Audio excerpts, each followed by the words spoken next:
Hello, everybody. All right, in this video, I'm going to teach you guys how to solve rational equations, but I'm going to break them up into 3 different scenarios. All right, my first scenario is an example where you won't have an x squared anywhere.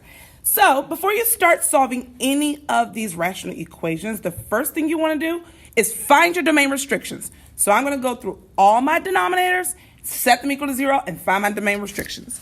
My first denominator is 5x, so I'll say 5x equals 0.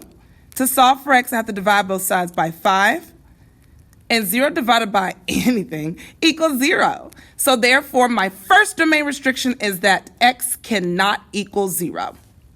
And then I'll take my second denominator, that's x plus 1, set it equal to 0. And to solve for x, I have to subtract 1 on both sides. And then x will equal negative 1. So my second domain restriction is that x cannot equal negative 1.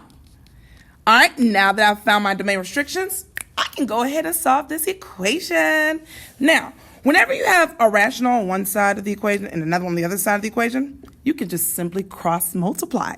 So that means I'm going to multiply my values and expressions that are across from each other. So I'm multiplying 3 times x plus 1. And then I'm also going to do 5x times 10. All right. Now, over here on the left side, I'm going to distribute my 3 to get 3x. Distribute my 3 again to get 3. And then 5x times 10 gives me 50x. Now, if you want to keep the same way we've been doing in class with the variable house and number house, you most certainly can. So at the variable house, the 3 needs to leave because it's strictly a number. So I'm going to subtract 3 on both sides. And then over here, I'm going to bring down my 3x. And then over here, I'm going to have 50x minus 3 because obviously they're not like terms. So I'm just going to write it out. Now, my number house, my 50x has a variable, so it needs to leave. Opposite of that is negative 50x.